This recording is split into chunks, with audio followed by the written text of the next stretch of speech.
Alors je voulais parler d'un sujet qui fâche quand même au Maroc, comme dans beaucoup de pays d'ailleurs, mais moi j'ai vécu l'expérience que au Maroc puisque je suis marocaine d'origine, enfin je suis française de nationalité, mais mes deux parents sont 100% marocains.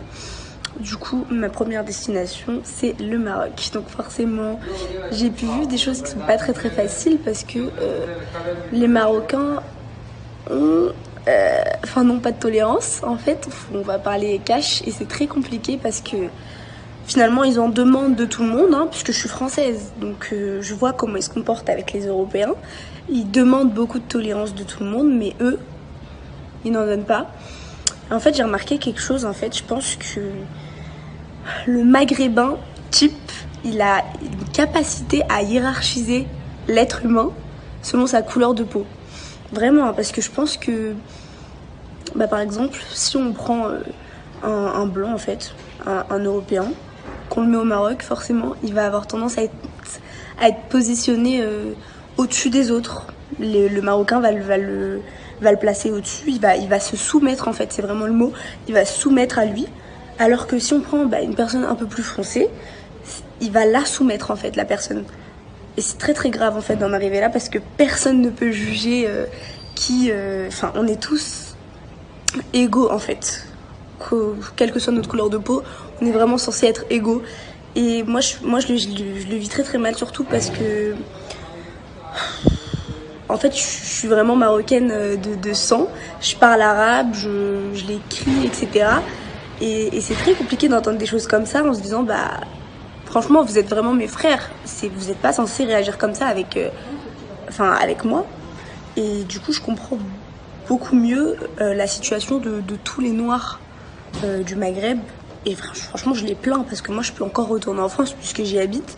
Mais vous vous rendez pas compte de comment ça peut détruire une personne, en fait, de parler comme ça, d'insulter, parce que j'ai reçu beaucoup d'insultes. Je peux pas traverser une route. Franchement, Casablanca, ça va, mais ma mère, elle est du nord en fait, elle est du Rif et là-bas c'est pas possible. Je peux pas traverser une route sans qu'on m'insulte, on me lance des trucs comme retourne dans ton pays attraper l'Ebola. Enfin, vous vous rendez pas compte à quel point c'est grave. Enfin, c'est n'importe quoi. Je pense que à ce stade, c'est un pays qui est censé être musulman. Enfin, vous vous rendez pas compte du poids de vos paroles en fait. Donc moi franchement je vais pas vous mentir, je suis arrivée à un stade où là je dois prendre l'avion pour aller autre part qu'au Maroc parce que c'est plus ma première destination. Je l'ai dit à mes parents que quand j'allais grandir, c'est-à-dire maintenant, concrètement j'allais totalement boycotter mon pays en fait. Et je trouve ça très très grave, je le dis à tout le monde, même à mes amis qui veulent y aller, etc. que franchement faites gaffe parce que c'est pas du tout un pays tolérant pour les Noirs en tout cas.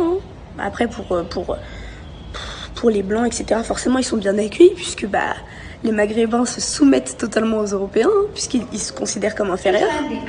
Et voilà, je trouve ça très très grave d'en arriver là puisque j'ai quand même le Maroc dans mon sang, dans mes gènes, etc. Mais c'est un pays dont les habitants, parce que le pays en lui-même, j'ai rien contre lui, il y a de très beaux paysages, etc. Mais il est gâché par des personnes racistes en fait. Ces actes racistes, ça existe aussi chez nous. Ce qu'il faut savoir, c'est qu'il y a une réelle négrophobie ambiante. You should stop lying to yourself. We should not ignore the fact that we can still see racism and colorism in our country, even though it's an African country. Elle est tellement banalisée que si vous demandez à un Maghrébin si les Maghrébins sont racistes, à coup sûr, il va vous répondre non, absolument pas.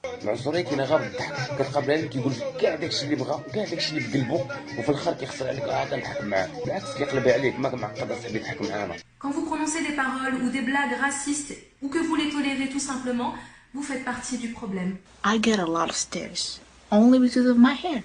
I've been mistreated when I was a kid only because of my skin tone. I was not accepted. I was not welcomed. Not only me, a lot of people like me.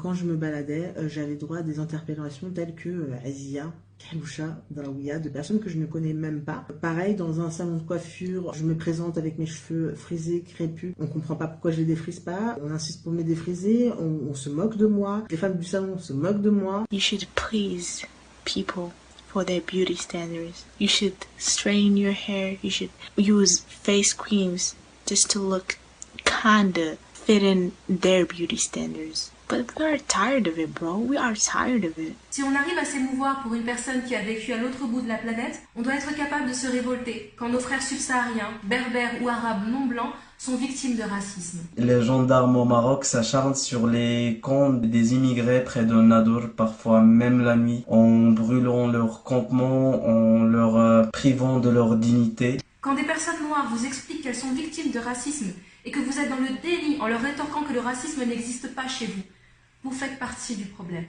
Et après, quand on va donner des exemples de la vie quotidienne, comme si, oui, mais si ton frère, par exemple, il se marie avec une noire, si ta sœur, elle se marie avec un noir, ils vont être là, ah non, non, non, jamais, non, on peut pas se marier. Quand vous harcelez des couples mixtes et leurs enfants, ou que vous êtes le témoin silencieux de ce genre de comportement, vous faites partie du problème. Au Maghreb, on observe que l'identité est beaucoup assimilée et à tort à l'arabité et aussi à l'Occident. Donc finalement, pour moi, le racisme au Maghreb, il découle d'une forme de syndrome de Stockholm vis-à-vis des anciens colons que furent les Arabes et les Français. Je pense que retourner vers ces essentiels culturels et cultuels, c'est ça qui va nous mener vers une lutte en profondeur contre ce racisme ambiant et banalisé au Maghreb.